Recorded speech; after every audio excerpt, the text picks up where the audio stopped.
All right, and we are live. Thank you for stopping by the Indie Dave Comics channel. I, of course, am your host, Indie Dave. And today we are talking. Who are we talking to today? Oh, sorry. I kind of got the delay because I went to your channel and put it Man. up. Start all That over. was a noob moment. Yeah. Go ahead. What's going on, Eddie Dave? This is Gilbert Deltrez here. We're going to talk some comics and drawing, apparently. Thank you so much for having me on the show, buddy. I really appreciate it. Yeah, no problem. I backed your comic a little bit ago. Awesome. There was so much good stuff out. Too much. I read everything, and I was like, all right. And, all the stuff that caught my attention, I was like, well, this guy still is not funded yet, so we'll make sure we get him on. So, I made sure I backed you guys, or backed you. And so tell me a little bit about yourself. Well, a little bit about me. I've been writing for a while. I launched my first web comic, which was Under the Flesh. I did a Kickstarter for that in 2012. And then from there, I did Lair, and I kind of brought that to Indiegogo. And now I got Pistoleta. So I love comics, movies, and I just want to create stories. It's just what I want to do, man.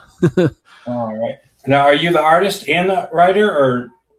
No, I'm so untalented. I'm just a writer. Sadly, I'm just a writer. Who do you got drawing it? For Pistoleta, I have a unique tandem. I have J.L. Giles. He's doing the colors for Pistoleta, and I worked with him on Under the Flesh. He did the artwork and colors there. So the artwork that you see firsthand on Pistoleta is actually from Mateo Martinez, who I discovered on Instagram. And we kind of went back and forth, and I had the idea of a Western, and he was all for it. So he's doing the lines. And the colors I have is J.L. Giles. Okay. All right. I saw that you also have a cover by my good friend, my favorite guy who's not on Twitter anymore, Mr. eBay Canales. Yes. You're going to have to tell me that story, because when I talked with him, I wanted to work with him because I saw his work on Iron Sights. And when I kind of heard about Iron Sights, I was way too late for the campaign. So I was just stuck admiring the artwork and just hoping for them to do, like, I guess, a remaster or something. And from what he told me, they're going to be bringing it back, like, I guess, a part 2 where you could still get the first volume. Yeah, they're bringing it. Yeah, Zach's been talking about it the last little bit. I'm waiting for that, because when Jawbreakers came out, again, that was another one I missed. Like, I kind of got onto the Comicsgate thing a little bit too late, but I was able to get there for, like, the second wave. I guess wave 2, I guess you could call it. But I love his work. I love Eby's work, his lines. They had something special. So I said, I kind of want to, when I do Pistoleta for Indiegogo, I kind of want to have like a Comicsgate exclusive or like an Indiegogo exclusive cover. And I was able to get in touch with him, and he was able to put his spin on Pistoleta. And he's just an awesome dude. Awesome guy all around. I don't know why he got. Do you know why he got kicked off of Twitter? Or I don't like him because he's anti-communist. That's my. Hey, I mean, he gets pretty salty sometimes. He's a good guy. He actually did a 4-page comic for me.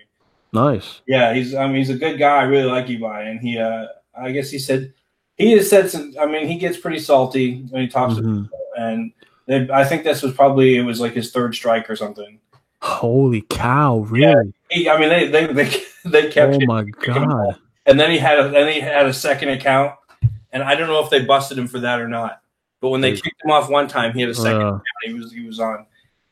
So I don't know specifically what it was, but he gets pretty salty. He gets pretty salty with people, like, especially I think mostly like people who are really socialist and real into like communism and stuff like that.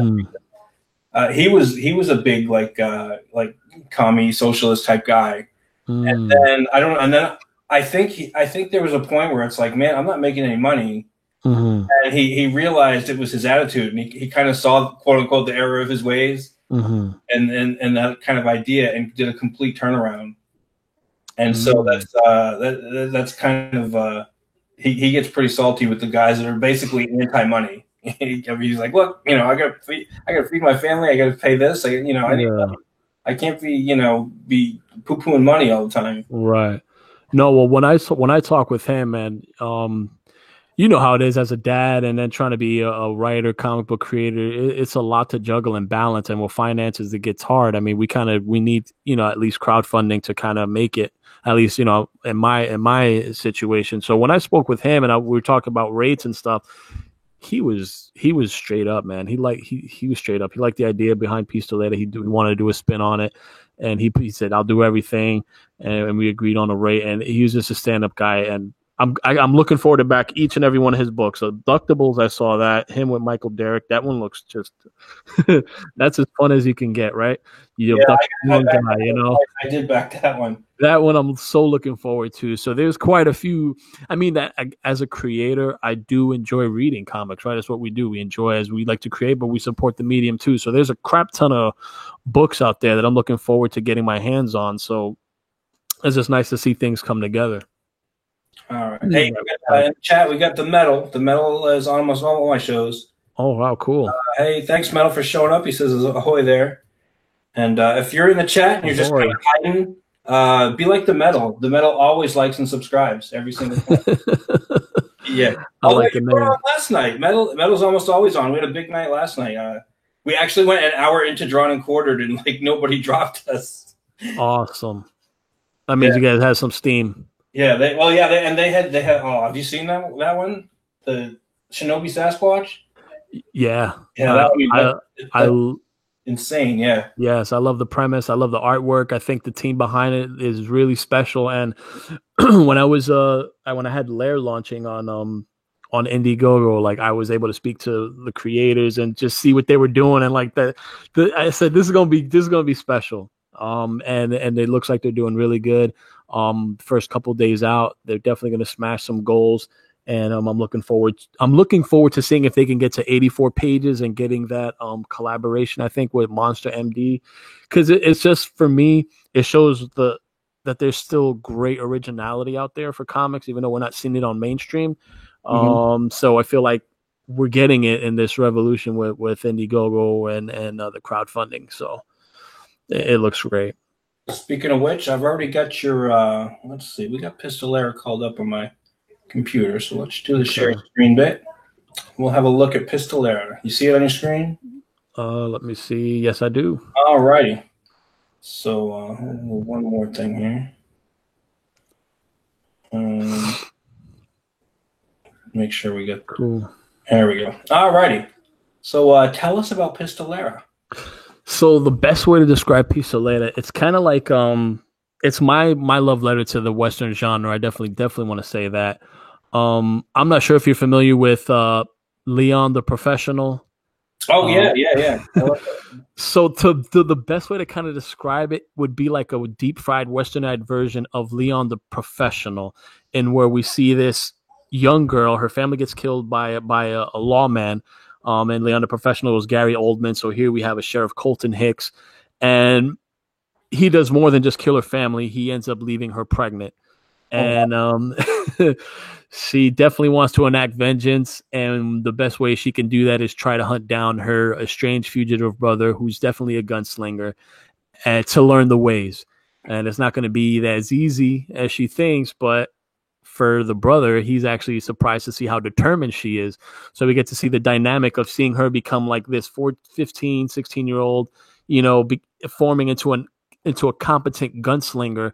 And while she's doing that, we're seeing her go through like the stages of pregnancy as well. So it's a 30-page comic. It's short. I was able to crowdfund it on Kickstarter, thankfully. So I wanted to bring it to Indiegogo just to maximize, the potential and get it out there to any, to those who are exclusive, maybe to Indiegogo, and offer a cool Western, a revenge Western, something like I call it there, a Tarantino-esque vendetta Western, because he's definitely been an influence in much of my work. So did you get fully funded on Kickstarter? Thankfully, I was able to get fully funded on Kickstarter. We had our goal for 4,000 even, and that was to finance the artwork and a decent printing. So I figured, bring it over to Indiegogo and, try to print as much as we can.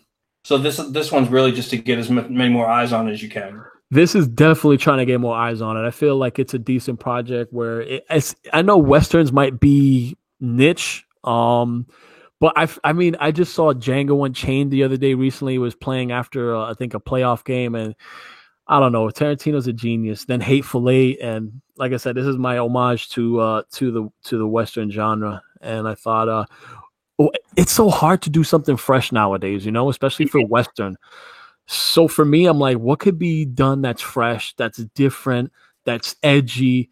And, you know, I'm not trying to be political here in any kind of way or SJW type, not at all.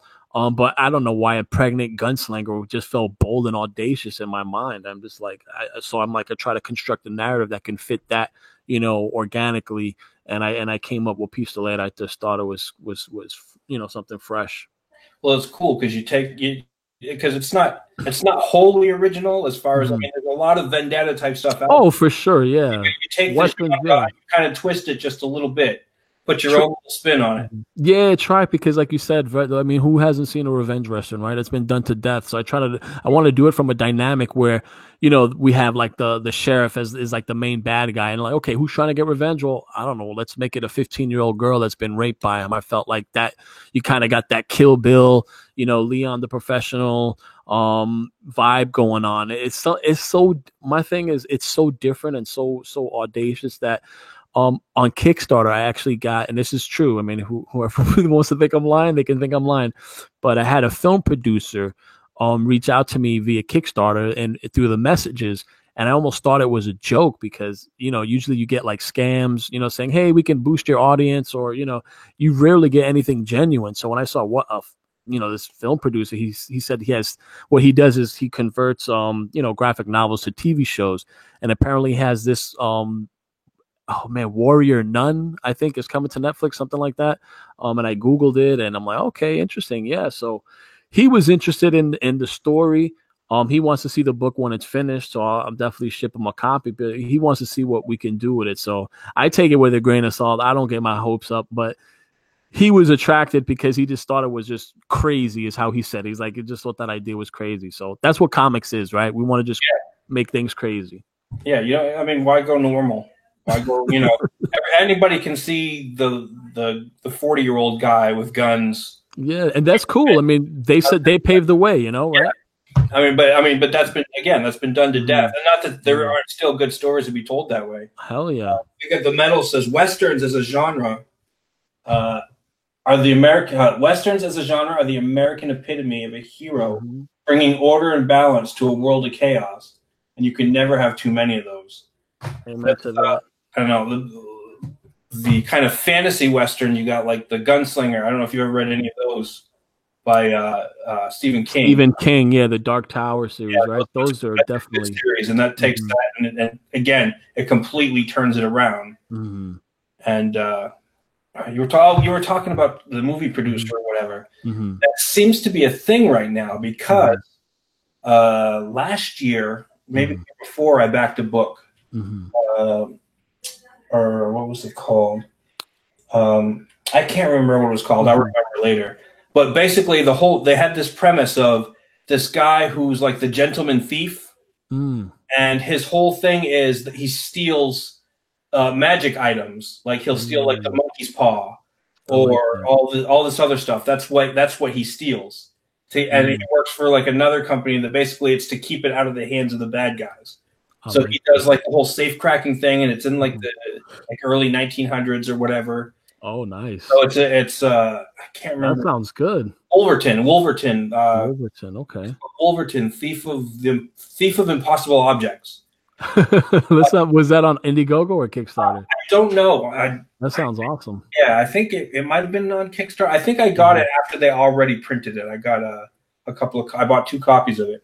Sweet. But basically, what they did was he originally pitched the idea because I think he was a screenwriter. So he originally pitched the idea to some producers, and they were like, "Well, what hot properties right now were comic books at the time?" So he's like, "You know, we'd like to see this as a comic book, and then we'll have another look at it."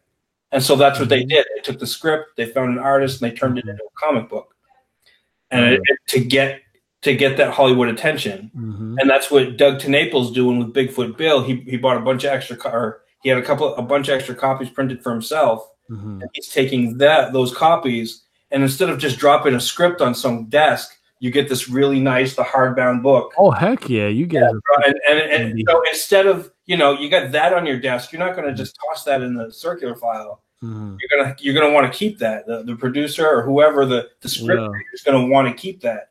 And then he's going to be more likely to hand that over to, the big money guy. It's a pitch that works. I mean, for me, it's no secret that I have a love for cinema. I always wanted to be a screenwriter. I always wanted to make it and do movies. But writing screenplays, entering competitions, it's like really hard. So I'm like, you know what? Why don't I try to make comics? I love comics. I grew up on comics. I'm like, why not? I mean, you got the pitch right there. I mean, you if a picture's worth 1,000 words, right? Comic book panels, there's laden with beautiful imagery. So I'm like, a comic book. I'm like, a cinematic blueprint is a comic book. Mm-hmm. So I figured, let me start going the way of the comic book. And for me, if anything does pan out, that's kind of my way to at least, break into how I originally wanted to break into film. Because to create a movie, it's just ridiculously hard. Comics is already expensive. Movies even more so when you need connections. But if you have an awesome product, like you just said, like if you have that big copy of Bigfoot Bill on someone's table, like that someone passes that around, you go to convention and you see, I don't know, I see Guillermo del Toro or I see, Ron Perlman, I'll just hand him a copy of my book. Just keep it and read it. I mean, you don't ever know what could happen, but just keep it. You're giving them something nice to look at.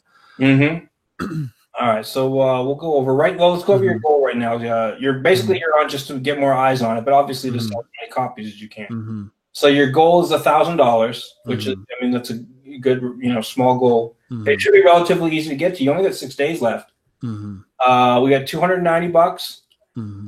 So if we don't get that many people in the chat, but if you're in the chat, make sure you're sharing this and retweeting it. Mm-hmm. It's a project that looks it looks really good. Let's see. So we'll go over this overview. Everything was taken from her family, her innocence. Now she must seek out her estranged fugitive brother to enact revenge against the vile sheriff who left her pregnant.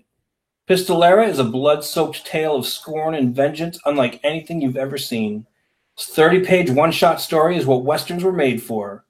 Layer creator is at it again, this time taking his warped mind to the frontier landscape to craft a bold and audacious narrative that is fresh as it is wildly entertaining. All right, so let's go over your perks real quick. You got $20, and that gets you. I think that's the one I went on. Hold on. Well, excuse me. Oh no, this is your featured. So you're getting 2 books for $20. Mm-hmm. All right, you're getting the Canales copy. So we were talking about eBay. He did a cover. And a Navas copy. I imagine that's the other artist, or is it the artist working on the book? Or he's the artist that I did Lair with him, so I had to get his art on the cover. Okay. Yeah. Is that this one right here, the Raining? Yeah, that was his rendition. That's a really cool picture. I like that. Oh, what happened? Uh-oh. Nice. Give me a second here. I hit a wrong button. This is all my other stuff I supported. You're a good one, man. I got a bunch like that I support too. This month, oh my God, this month is too much for me. Yeah, I got hit pretty hard, but it's worth it. I'm going to call Indiegogo. I'm going to tell them no more comic books. It's going to put like this. It's going to be Christmas when you're just going to get these books coming in out of nowhere. Just like, oh yeah, that's right. Yeah, I got to save up. I got not Bigfoot Bill. I got the Brutus coming out. I already paid for Brutus. Yeah, Brutus. Rainbow Brute's coming out. I think he's going to start that one pretty soon. That's one I'm looking forward to. Yeah, I was able to get on Cyberfrog the second time because I'd missed out the first time. So I'm looking forward to reading Ethan's books as well. Yeah, I got in on the first one, and then when he came around to the third one, at that point I was regretting because I hadn't gotten the Ashcan. So he did it 3 times. Wow. Yeah, he's on. I think it's still up for the third one. Yeah, that's the one I got in because I had missed the second time. I missed literally the first and the second time, so I had to get in on that. So I had to get in on it. Yeah, he did it for like a week. He did the first one. The second one was for a week for charity or something. Yeah, wow. And then the third one, it was just because people were like, "Hey, man, we wanted a chance." I never got it. Yeah, for sure. All right, so let's see. IGG exclusive copies are $20. Pistolera $5 for the PDF. If you like reading off your tablet, let's see, $10 gets you the Canales, just the Canales cover. All right, and we got the other cover. I mean, I got the Canales cover one because I've worked with Canales. I'm a big fan of Canales, but Yeah. I mean this I love this cover too, the rainy cover. That's really cool. I think that looks really nice. Yeah, it sets the mood pretty nice too. Yeah. All right. Let's see. $50 get you 5 copies. Start handing them out to your friends, or like Zach was saying, if you're international, then it's a good deal because then you can get 5 people in on it. And the other covers there are the ones that we did from the Kickstarter. It's probably hard to see, but like the top right. Yeah, that's so that cover that was done by that's the one who's doing the line work, Mateo Martinez. Okay. And the 2 other bottom covers where it's like a sepia that's actually done by JL Giles. He's doing the colors, but he's also an artist, and I worked with him on Under the Flesh. He's been doing some Marvel work. He also has his own book coming out soon, Reanimator, that's on like the Lovecraftian take of Herbert West story. So just working with him is incredible. I love working with him. So just to see on that one, you'll have the 5 different variant covers. Yeah, so that's a good one to get in on. You get all the covers. Let's see, and for $80, you're getting 10 copies. Look at that. That's not even twice as much. So the more you're getting, the more you're saving. Let's see, $100 live stream block. What is that? All right, so this is me trying to be creative. I'm no Ethan Van Sciver, so I figured, let me throw this out there.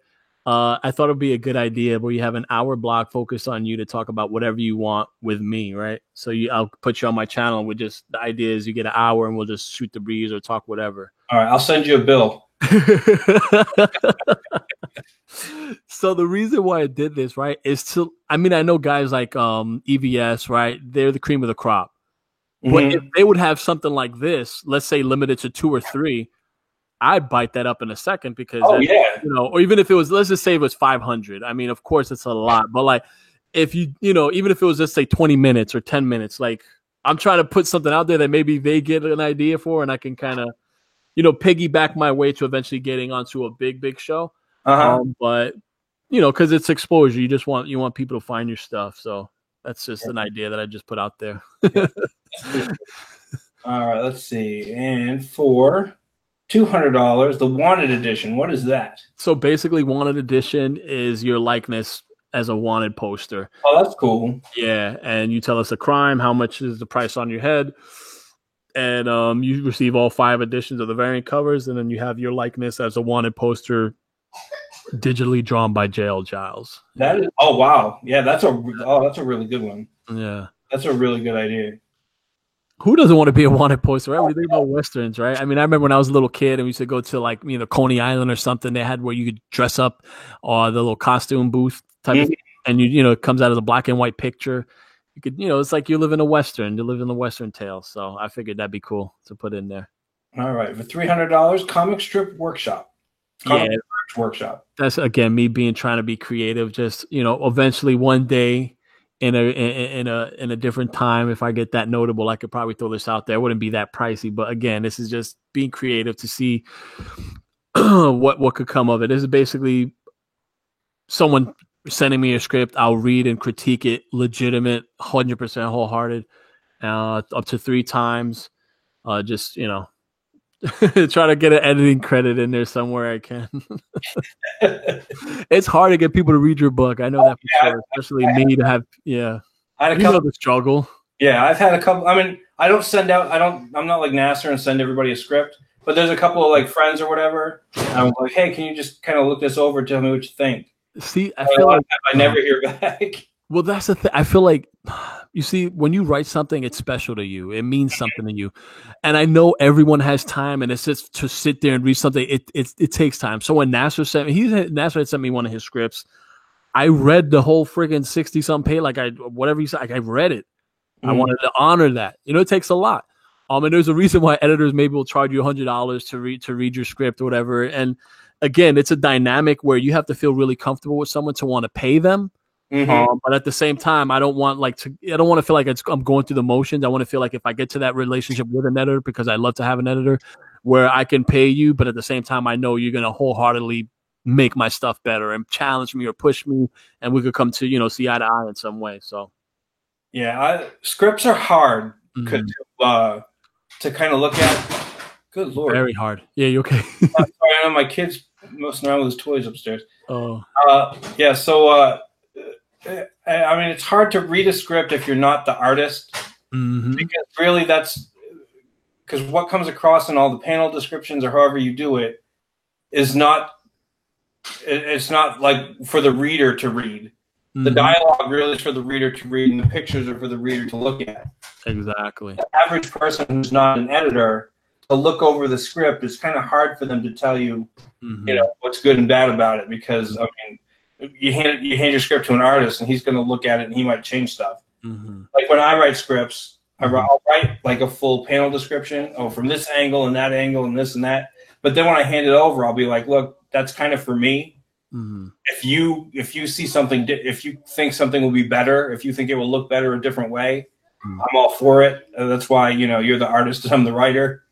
No, certainly. Like I'm like with you. Like I'll write it, and I used to be certain like detailed, but never like Alan Moore type detail. I kind of want to give the artist creative control, so I might put an angle. I might just put like, you know, overhead angle just because I really want to. But then he might do something with a different take, and it works. Like I'll let you do it. I'm not that, you know, I won't handcuff you as far as artistic expression. You know, I mean, for some parts of your story, you might want to have a certain thing going on, and I get that. But for the most part, I'm like you. I'll let the artist, you know, I trust the artist's judgment. If I work with an artist, you know, in all the artists that I work with, I'll have my script, and it's like, you know, I defer to you.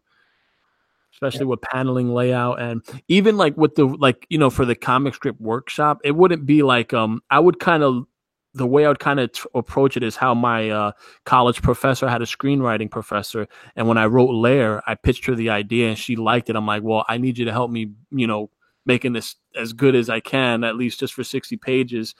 And we went through it, and it was just more like the flow of the story, the characters. I had 4 characters. She's like, listen, lose one of the characters. It's kind of shallow, and that person's qualities, just put them onto one of your other characters. And so there was hard decisions to be made, but you can, you know, follow like, I guess, a screenwriter type model for a comic book as far as just building story, you know, narrative flow and all that.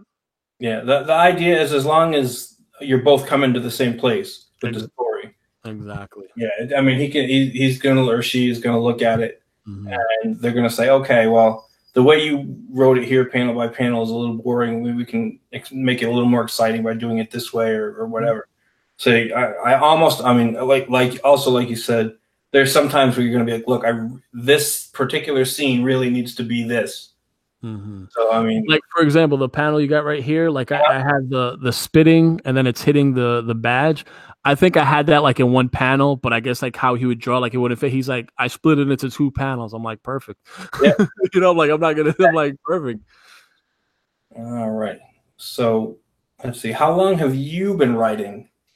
I've been writing for, oh man, a long time, since like really serious, like since 2000. It's where I got tired of watching movies, and I'm like, you know what? I wanted to start writing my own stuff. And I started with screenplays, and I went through like this baptism by fire, and where I had to just figure out writing and layering and figuring out outlining and structuring, 3-story act, all that. I put myself through turmoil. And then I went to college, and, you know, I got my degree, and I'm, you know, all type of writing, prose, creative writing, poetry, all this. So it got to, I've been writing for a long time. So then I transitioned to graphic novels or comic books around 2010-ish, or a little before, where I was starting to work on Under the Flesh. And that's where I met J.L. Giles. And then from there, I'm just like, okay, let me start, you know, breaking out graphic novels. Now, my first Kickstarter was Under the Flesh, and we did that up to 3 issues. And J.L. Giles, his schedule was just bombarded with Marvel work, which was great. And Under the Flesh kind of got him some praise and got him some Marvel work, which was cool. But then I didn't, you know, I kind of didn't want to move to another artist. I kind of like what we had, so I was like, let me put this on the side, but still have something on the works, and we'll come back to it when our schedules free up. And that's when I came out with Lair, and then now Pistolera. So I figured, with Under the Flesh, I kind of had like a issue by issue ongoing type thing. It would have wrapped up in 7 issues, but that was kind of long and frustrating and doing a separate campaign for each issue. So when I did Lair, it was kind of like, we're getting a one shot. That's it. 60-page one shot, complete story. You can gauge me as a writer and see where I'm going. And then with Pistoletta is the same thing, but with 30 pages. So my whole thing is, I don't know, I just like that model, and I think it's great for closure as well. You do it like you do your little set one shot. If it's 30, 40, 50, 100 pages, and you finish that story, you got completion, you got closure, but you leave it open if you ever want to pick up again. Yeah. I think that, at least for me, I mean, ongoing is great, but even as a fan, it's hard to like get issue 348 from The Walking Dead and still kind of be excited about it. It's like, I like the finality, or I like just some type of closure at some point, because so I could read something else. Yeah. Let's see. So we'll go to the chat real quick. Dragon says, "Talk louder. I can't hear you through my mute." I guess he's watching. He's watching Umbrella Guy and Us. So. Oh, he's a cool dude. I like this. Let's see. The Metal. I only write exact details on stuff I plan to draw myself. I have a bunch of scripts ready that just gives all the information that needs to be on a page and the order it needs to come in. And then we got this Gilly guy. Mm-hmm. I got to say what's up. Durkin's a cool dude. He sent me one of his scripts, and he was doing his thing with his Indiegogo campaign, and we're all trying to hustle. Yeah. I've had him on the show a couple of times, and we're gonna try to do another Weeb stream at some point. Mm-hmm. We talked about anime and stuff. But anime, nice. Another influence. We'll try to get some of that in a little bit. So, all right. Let's see. So this is what, the first couple of pages, or just? Yeah, just put the first, I think, 5-6 pages, just to see how the story flows, and you guys can get a feel for the artwork as well, for Mateo's work, his lines, and then see how it transitions from the sepia flashback into present day with the color at the end. So yeah. All right, and there you go. We're looking at the tragedy that starts it all. Oh yeah. Wouldn't be a Western without someone or something getting shot early on, right? Let's see. All right, so I'm not a bad man, really. I'm not. It's just my temper that's all bad. I'll say. All right. No. And there we go. And I kind of went with Mateo Martinez because of his cartoonish style. I felt like, with the cartoonish style, with the subject matter, it kind of bring a touch of levity there. I thought his work would be good. And there's the colors by J.L. Giles. I just love the art style that he went with this one. All right, so this is there we go. Then we're going to the rewards again. $5. This is all your tiers redone. $10 to the physical. 2 different variants. And the book's it's completely written, completely drawn. It's completely drawn. Right now, JL is just going through the colors, and he'll be doing the letters, and then we'll just proofread and everything, and then send it off to the printer. Hopefully, I'm doing my first convention because I never presented or as a seller before. Mm-hmm. So this August would be Tampa Bay Comic-Con, will be my first time. I got a table and everything to sell Pistoletta and Lair. But Lair, unfortunately, has been going through some really tough times as far as printing goes. The printer, it's been, oh my gosh, since February I did the print order. We're now in May, and I was supposed to have received my books 5 weeks to 8 weeks from that initial print order in February, and I haven't heard nothing back from the company. I tried getting back in touch with them. It's been back and forth where I'm literally talking to myself. And just recently, I got an email from them saying that there was a misprint. They hope to, correct everything, but I'm at the point where I disputed everything with the bank because I need the money to do another print run. I got a convention on the wing, and if I don't have any books to sell, how bad is that? Yeah, this is all on Lair? This is on Lair, dude. I had 200 backers for Lair Indiegogo, and it's like they should have had their books already. So maybe I feel like that's another reason why maybe the campaign isn't doing as great, because a lot of the backers are like, well, I don't want to back until maybe I get my book, which I don't blame them. But I totally didn't expect this to happen. So I should get some closure by the 10th of May is where I should be hearing back from the bank, and hopefully they give me a provisional credit, and I can just do a rush order with another printer and get these people their books, because they helped me, big time with Lair. And I want to get them their books, fulfill that, but I also need books to sell at a convention too. I mean, it's stressful for me at this moment. Yeah. I just want to make sure everybody that's backing knows that none of these print issues are with Pistolera. Not at all. Yeah, not at all. We're doing a new printer. We're still going on Pistolera. Not at all. Let's see. Dragon says, let's see. Nothing much. He's just coloring that Superwoman line art he found. Nice. It's taken so long daily that he can't really do anything else, but his deadline for other stuff is coming up. Nice. Let's see. He also says he tweeted the stream out, but doubt it'll help. Yeah, I think Ethan is streaming right now, and Umbrella is streaming right now, and a whole bunch of other people. So it's kind of hard to beat them, but we're doing what we do, right? We don't stop. Yeah, we do what we can. All right, we just want to get as many eyes on you guys as possible. Let's see. So you've been writing. Hold on here. Let's go back up. Well, let's just go back to the chat. All right. So I can get a little bit of sketching in. Oh yeah. So where did you come up with the idea for Pistolera? I was like, you know what? I love horror. I finished horror with Lair. I said I want to do something different. I don't know. I was in a weird mood. I was watching westerns, Quigley Down Under. That kind of was like, okay, Tom Selleck. Yeah, that's a good one. Oh, holy cow! I haven't seen that one. And me and Mateo were just talking about westerns, and I started just going back, and I'm like, you know what? Western is so. It's a genre that it's rife, with vengeance tales. It's perfect for the vengeance story, and it's like it's American culture. It's storytelling 101.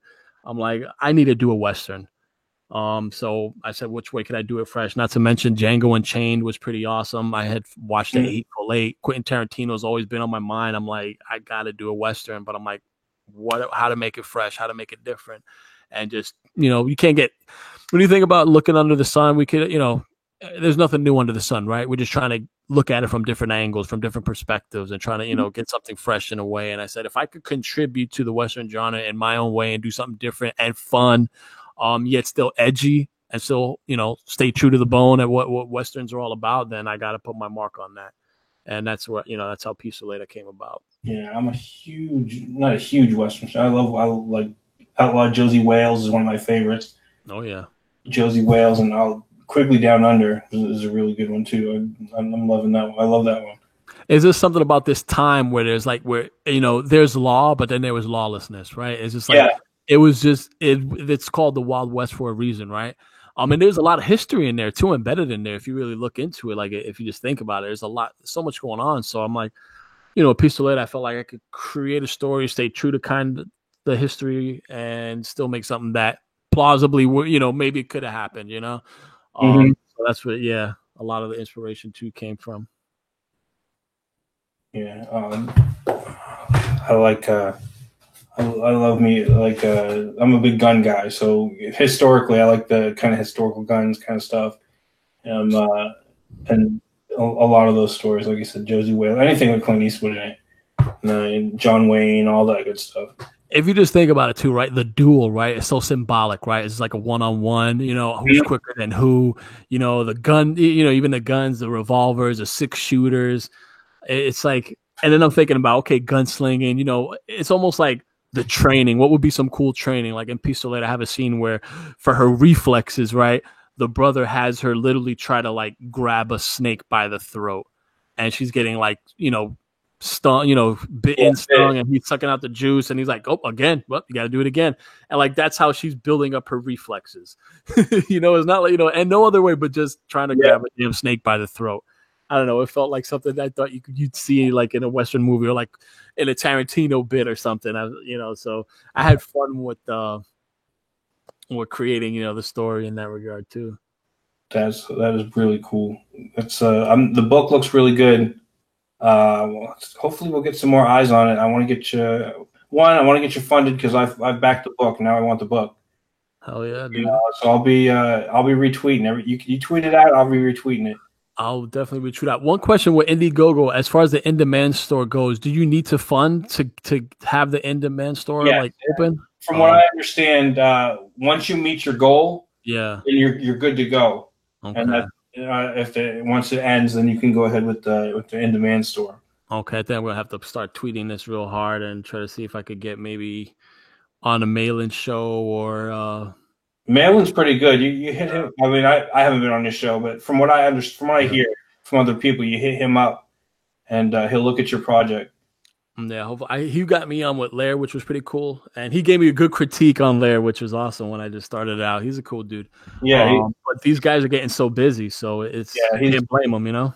Yeah, he's honest. That's what's cool about Malin. I mean, he's cool, but he's honest. He's not gonna because he wants you to succeed. He wants to see people succeed.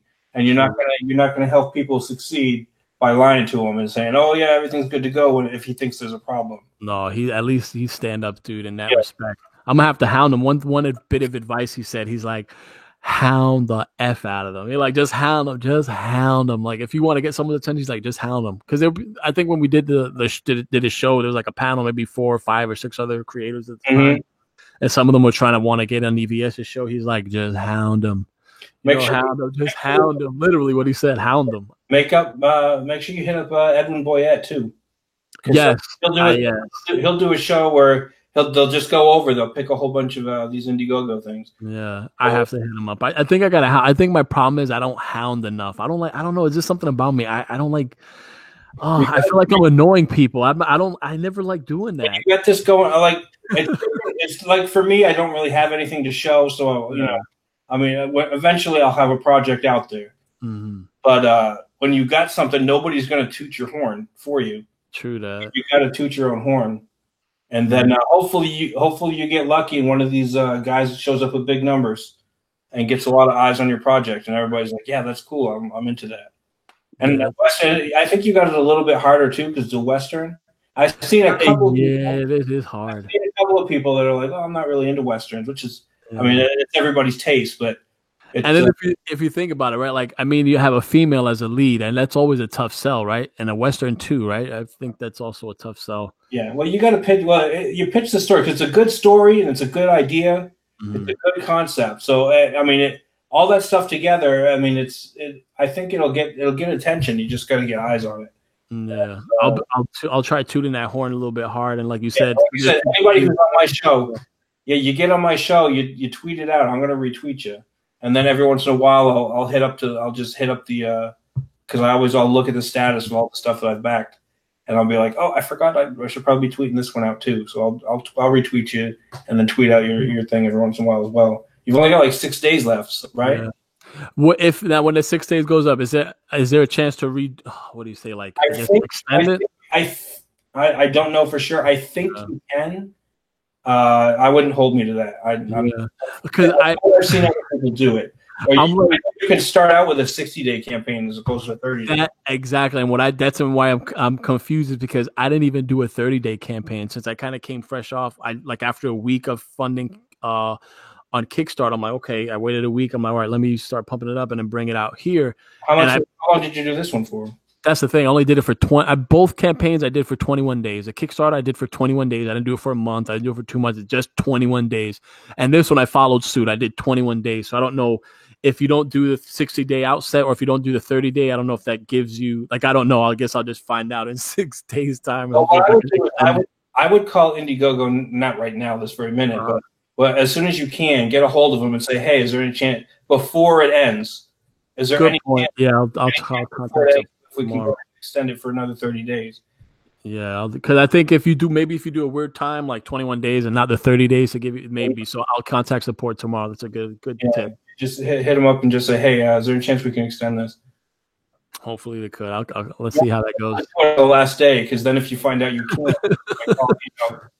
I kind of just want to get this to the store. That's it. So yeah, so at least if people don't hear about it now, but maybe with another book I do, and then they're like, oh wow, he did this one too. Okay, it's the store still up.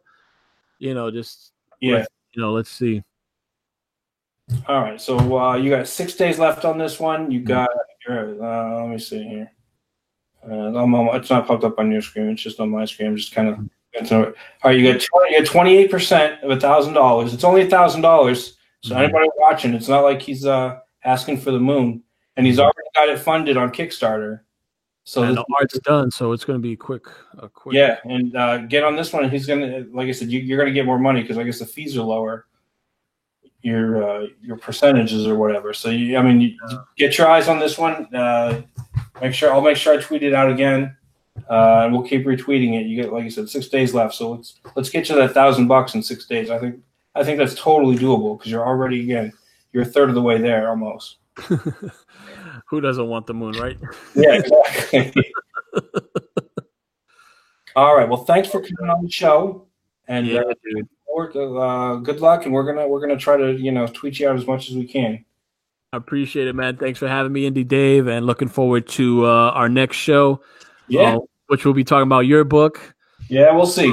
I'm here to support, dude. I've been laxing in my writing, but I got some stuff coming out. I got a short story coming out this month, actually, with African Press.